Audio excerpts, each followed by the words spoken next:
aloud the paragraph in the bottom of that page. The previous activity, you understood every word in the paragraph, but you couldn't give me any answers to the questions. Now let's watch this. Follow along while I read. It says, last Cerny, Flingeldope and Preben were in the Nerdlink, treppering gloopy caples and cleaning burly greps. Suddenly, a diddy struggle boofed into Flingeldope's tresk. Preben glaped and glaped. Oh, Flingeldope, he chafed. That duddy struzzle is tunning in your grep. All right? When did this story take place? Last Cerny. Last Cerny, right. Who was with Flingeldope? Preben. Where were they? In the Nerdlink. In the Nerdlink, and they were treppering something. What were they treppering? Gloopy caples. Wait a minute, what kind of caples? Gloopy. Gloopy caples, right. They're also cleaning something. What were they cleaning? Burly greps. What kind of greps? Burly greps, right. And then a strezzle showed up. What kind of strezzle was it? Diddy. Diddy strezzle. Did they expect it? No, they didn't, did they? And what did it do? It boofed. Oh, you can't get that stuff out either. Where did it boof? In the Flingeldope's chest. What did Preben do? He was no help. What did he do? And then he chifed something. What did he chife? The first story you understood every word, you couldn't answer a question. The second story you don't have any idea what it's about, and you can respond to all the questions. You see, that's how complicated reading comprehension is. It's a very, very complicated task that we expect kids to learn on their own, and they cannot. They need direct instruction.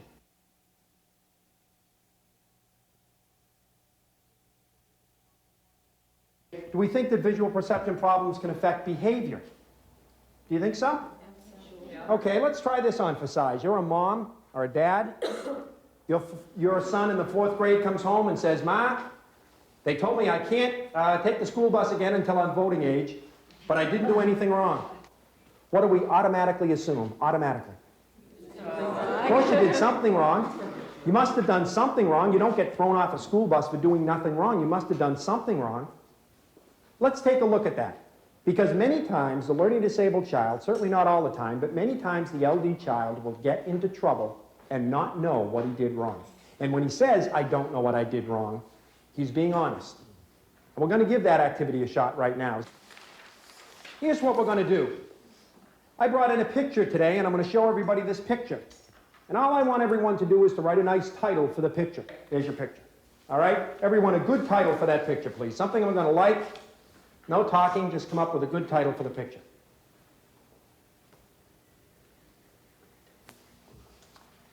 Maria, do you like your answer? Yes. Carol, do you like yours? Stephanie, do you like yours? Is it good enough for me to read in front of the class? Yes. Okay. Stephanie gave me an answer that she says is not only good, but it's good enough for me to read in front of the class, okay? Were you trying to be funny here, Stephanie? No. Excuse me, class.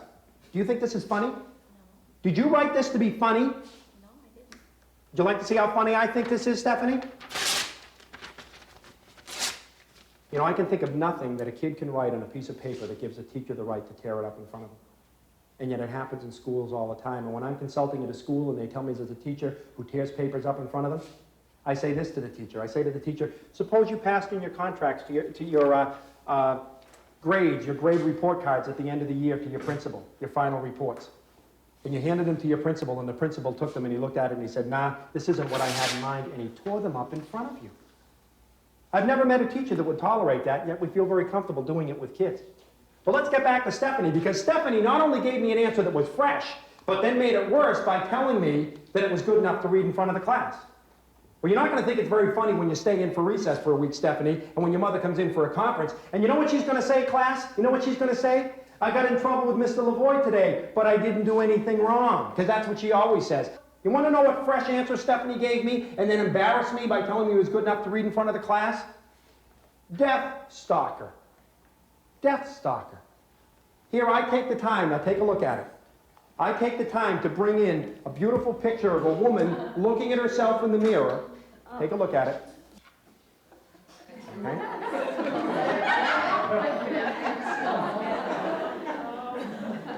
See it, Stephanie?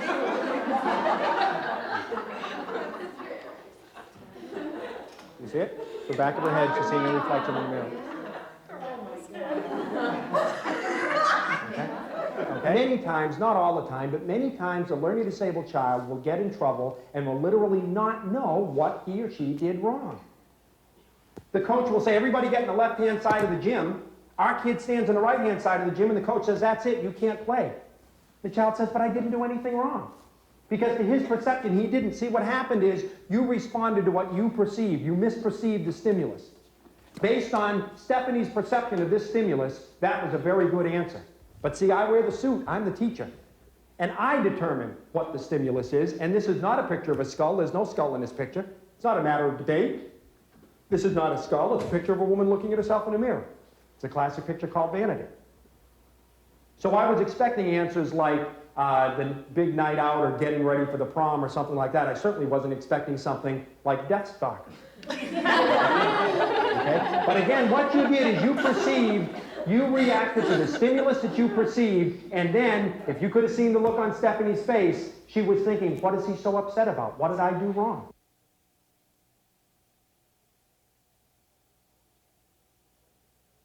All I want you to do is to just write this letter. It's a Hearn, it's an uppercase Hearn, and I just want you to reproduce this letter for me.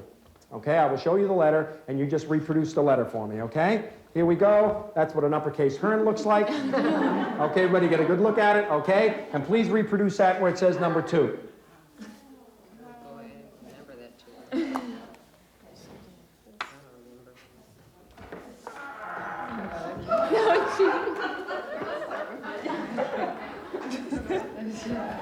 All right, is everybody done?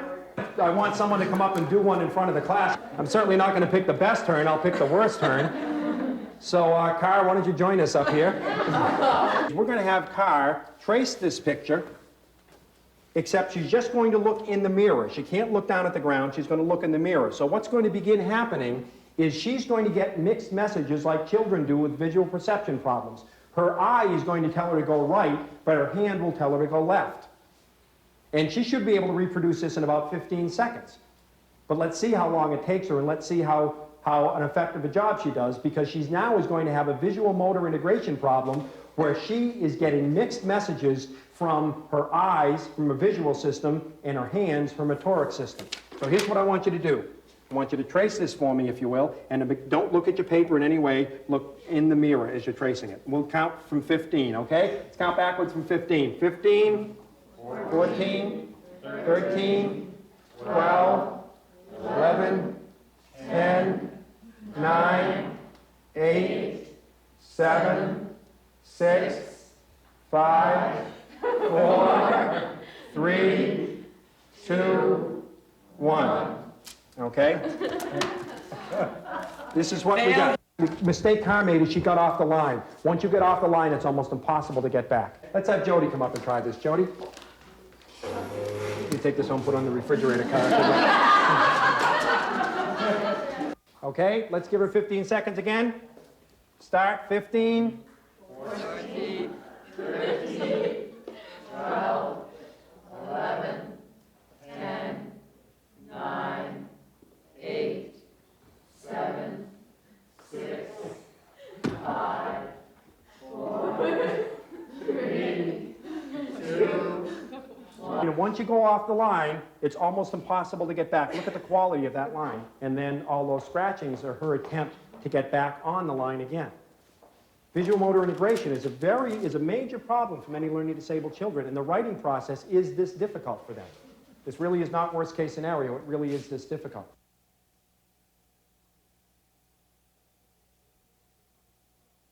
Many learning disabled children will talk like this. You'll say to them, "What did you do after school today, Bruce?"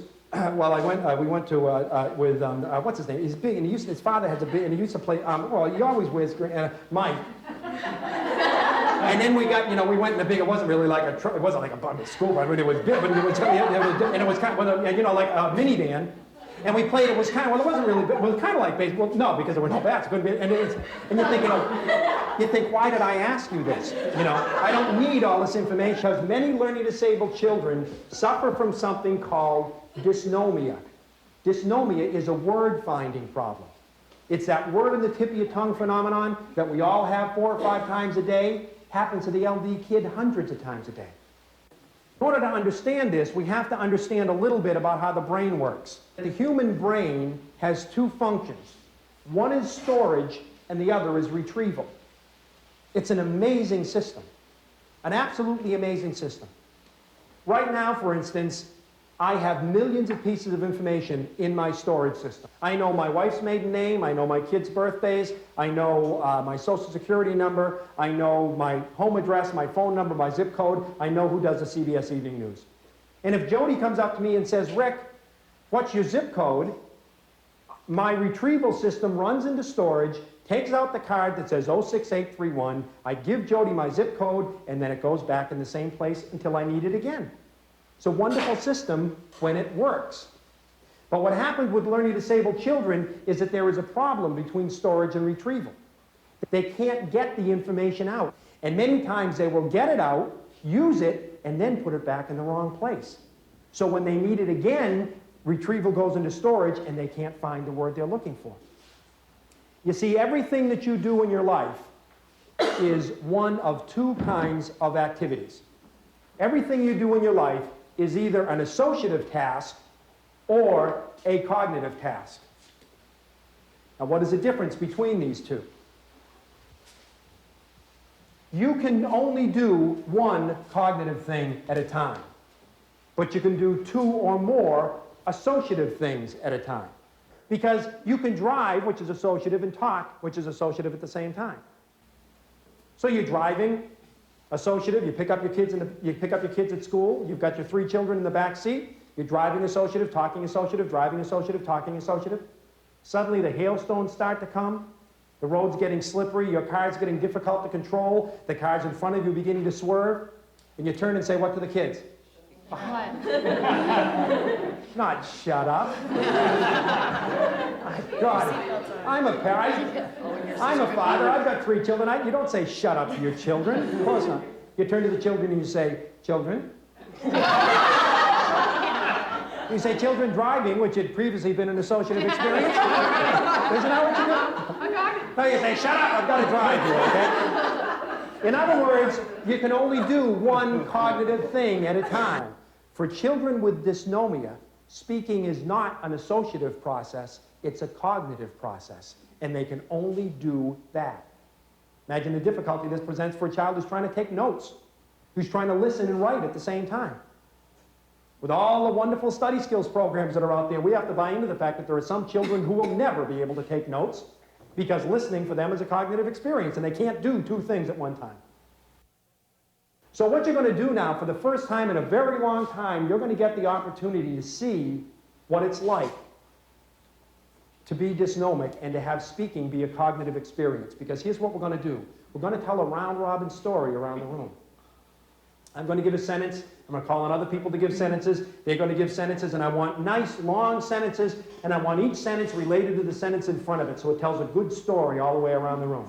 Let's begin with Kelly. I'll start. The boys went to the beach on a sunny day. Go ahead, Kelly. And they made sand castles and drank soda and watched the Okay. waves. Not a novel, Kelly. Just a sentence would be fine. Karen? Go ahead, Karen. Started to rain and they went home. Okay. Now they're going home. Okay, Karen? When they got home, they were so bored they had to go out and get a video. Okay, Lee. Now they've got a video. They sat in front of the TV and ate a snack. Okay. Maria? The video machine broke and it got stuck. Okay, Tom. So then they took the machine back to the video store to get it fixed. Ann. And then they got there and the store was closed. Okay, this is getting exciting. Okay, now see, speaking, we just did that activity where speaking was an associative task for you. Was that difficult? Not particularly, no. But now let's make it cognitive. Now what I'm going to do is make you go through what learning disabled children with dysnomia go through.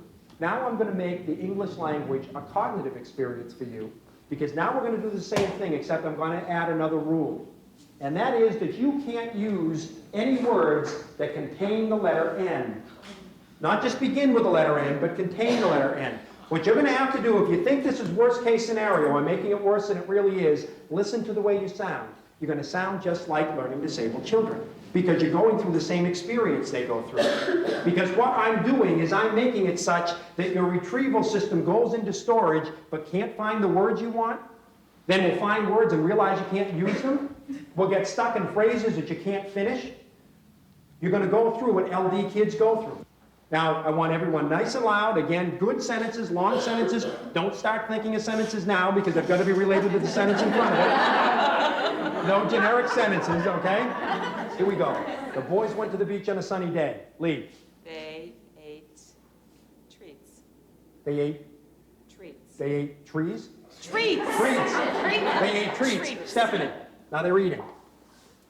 Remember, 2 lessons here. The treats had Quickly, a Stephanie, lot quickly. of sugar. The treats had a lot of sugar. Yeah. After they ate, they swam. Jane. Remember, 2 lessons in this activity. Water was very warm. Okay, now quickly, let's go. Tom? Water Quickly. fell. Here's a teaching tip, by the way, for you teachers. If an LD child is having trouble thinking of a word, snap your fingers, tap your feet, and remind them that everyone's waiting. That really helps. Come on, Tom, let's go. Water fell from the sky. Water fell from the sky. And. Remember, we have 2 lessons here. And. Nice and loud. As the water fell from the sky. Go ahead, Ann. The water became deeper. Okay? Rita. They went home. I'm sorry, Rita. They went home. Okay, class. Okay, remember I told you there were going to be 2 lessons? We just had our first one. I may believe I didn't hear the N in the word went. Raise your hand, please, if you turned Rita in. Raise your hands. Everybody, hands up, up. Maria, up, up. Let's take a look at this. You people have been learning disabled for 1 hour. You've already begun to develop one of the most unattractive traits that people complain about learning disabled kids. So many times parents and teachers will say to me, if he minded his own business as well as he minds everybody else's, he'd be fine. If anyone at home makes a mistake, he's the first one to call it to everyone's attention. Is that true for the LD kids you work with? You bet it is. Because if you take a bright person and you make it such that they can't learn, it becomes an obsession with them to convince themselves and everyone else that they're not the only ones that make mistakes. So there are 2 lessons here. One is that you are very quick to turn each other in after 1 hour of a learning disability. But the second is, how difficult is it to talk this way? It's very difficult. Let's keep it going. Carol, now where did you have them? Well, let them go home, Carol. Now they're home.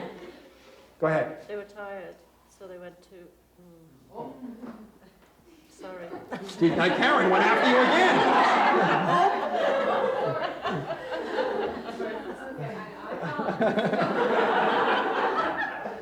Detention for Karen after school today.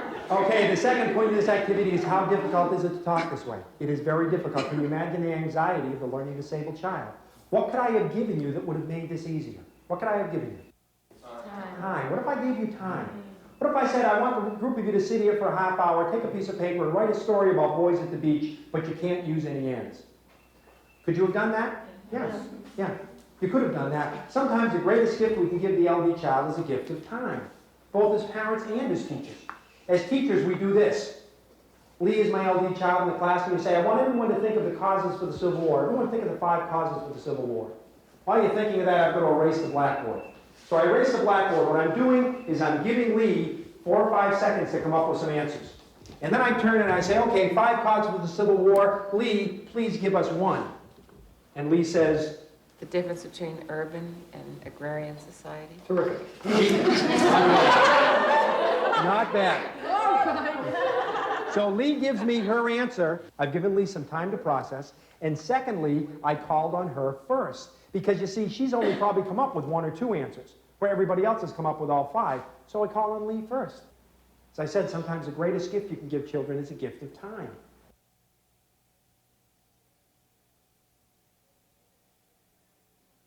Before we begin this activity, I'm going to cure your learning disability for you. First of all, I understand that some of you have difficulty with reversals. Because you're learning disabled, you have some difficulty with reversals, which is a small part of learning disabilities, but it certainly is a part. And that you don't understand the difference between P, D, B, and Q. So let me teach you those. It's very, very simple. D is a balloon with a stick on it. That's easy to remember, okay? Now this is something completely different. This is your P here. This is a P, this is a stick with a balloon next to it. And this is your D, this is a stick with a balloon next to it. So now you know the difference between these four. And you can tell the difference. Can you? No. Many learning disabled children will make mistakes and confuse these four letters. Why? We all did. We were taught that this is a what? Watch. This is easy stuff, guys. This is a watch. A watch, okay. This is a watch. What is it now? A watch. How about now? How about now? A watch. In other words, we learn from the time we're born until we're 5 years old that spatial orientation does not dictate object identification. In other words, this is a watch no matter how I hold it. It's not a watch and now it's a can of motor oil and now it's an AM FM radio. It doesn't change because I've moved it. It continues to be a watch. Suddenly you go to school in the first grade, some lady in a skirt says, forget everything that you know about perception. Because now, if you take this shape and you hold it this way, it's a P and it says pa. If you turn it this way, it's a B and it says ba. If you turn it this way, it's a D and it says duh. If you turn it this way, it says Q and God knows what it says, okay? You'll get that in the second grade, you don't have to worry about that right now. In other words, for the first time in our lives, spatial orientation, the way I hold this in space, changes what it actually is. So here's what we're going to do. We're going to read another story. Except now, when you see the letter P, it might be a P, but it also might be a B or a Q. And when you see the words broken, they're not necessarily going to be broken where they should be. And they're not going to be written on that nice, neat, invisible line. And you're going to find what it's like to try to read as a learning disabled or dyslexic child. So let's begin, please, with Maria. Come on, said Betsy. We have to. Remember, it could be any one of 3 letters. Oh. 4 letters. P, B, B, or Q. We have to. Come on, Maria. We have to pick up some. No, not some. We have to pick up what? Carol? This corn, we don't have another Come on, quickly, Carol. another can of Can of what? Come on, Carol. Don't help, please. Can of what? Come on, Carol. It's a simple word.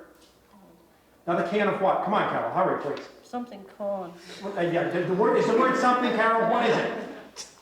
3 letters, Carol. How tough can this be? Dog, no. Come on, Carol. Quickly, please. I'm sweating. Carolyn, this is an easy word. How many times as teachers do we tell a child who can't do something that the task is easy? Think about that. The child can't do it. He doesn't need to hear that it's easy. Come on, Carol. There are 3 letters in the word, Carol. How difficult can this be? Very difficult. I don't know. Another can of what, Jody? Popcorn. Popcorn. Go ahead, Jody. Oh, so you sit back on your laurels? Go ahead, Jody. Are to eat popcorn that's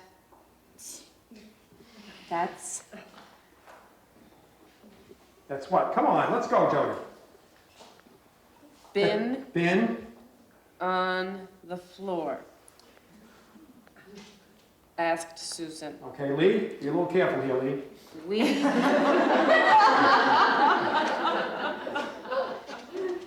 can wash it. Betsy answered. That's a good idea, said Susan. We can wash it. Nancy. The children went to work. It took them all night. No. Let's read what's on the page here, Nancy, huh?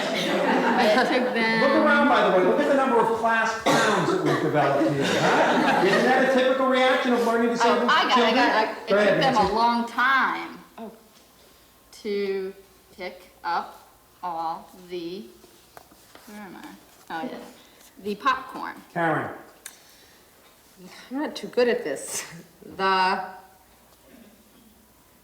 Then they took the corn to the kitchen. And Betsy was, No, that's not what it says. well, Betsy, wait a minute. And Betsy, Come on, Karen. the kitchen, and Betsy Go ahead, Debbie. washed it. Is your name Debbie? Is your name Debbie? Is your name Debbie? Is your name Debbie?